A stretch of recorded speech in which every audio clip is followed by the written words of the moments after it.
वहां का एक डाटा जो है वो आप उपस्थित कराइए।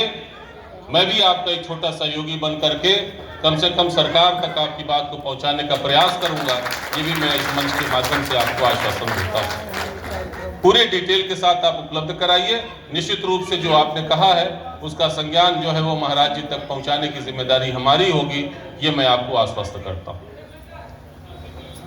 साथियों, आज एक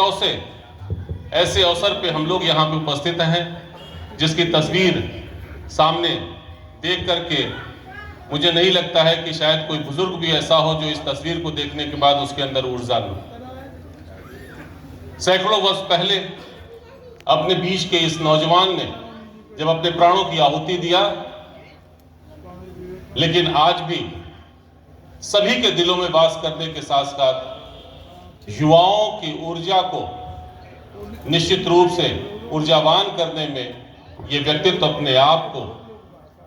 हम आप सबको संदेश देने का काम करते हैं। निश्चित रूप से इनके माता पिता कहीं न कहीं बहुत धन्यवाद होंगे जो इन्होंने ऐसी संतान को पैदा करके हम लोगों के बीच ऊर्जा देने का आज भी काम करने का काम कर रहे हैं। मैं अपनी वाणी को विराम दूं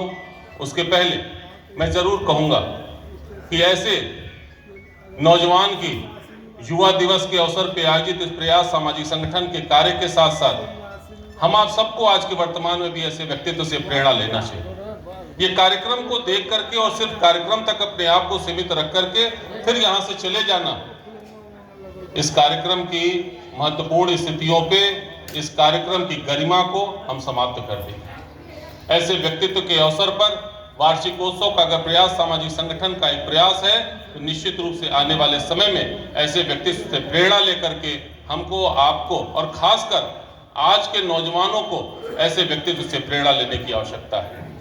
आज हम अपने आप को, आज हमारा देखते हैं हम बहुत सारे नौजवानों को और बहुत सारे लोगों को भी कि हम जिस तरीके से मोबाइल के अपने सकर मगर जाल में फंसते चले जा रहे हैं, उसकी सकारात्मक स्थितियों से दूर होकर के गलत रास्तों को अख्तियार कर रहे हैं। निश्चित रूप से हमारे आप सबके लिए ये सोचने का विषय है कि अगर बेहतर हिंदुस्तान और भारत माता की अगर जय अगर होगा तो जब तक नौजवान अपनी सही दिशा को नहीं पकड़ेगा, आने वाले समय में इस हिंदुस्तान की परिकल्पना जिस तरीके से स्वामी विवेकानंद जी ने किया था वो शायद सार्थक नहीं हो पाएगा। मैंने इस शब्दों और विश्वास के साथ कि हम आप सब ऐसे कार्यक्रमों से प्रेरणा लेकर के ऐसे व्यक्तित्व के अवसरों पर जब हम इकट्ठा हों और एक बेहतर एक संदेश लेकर के जाएं, तभी ऐसे कार्यक्रमों के आयोजन का मूलभूत और सकारात्मक स्थितियां निकलेंगी। इन्हीं शब्दों के साथ मैं पुनः एक बार आप सभी लोगों को अपने इस युवा दिवस पर बधाई देते हुए प्रयास सामाजिक संगठन की सराहना करते हुए अपनी बात को विराम देता हूं और जुगनू जी से पुनः अनुरोध करूंगा कि आप जितनी जल्दी हो सके अगर इस डाटा को उपलब्ध कराएंगे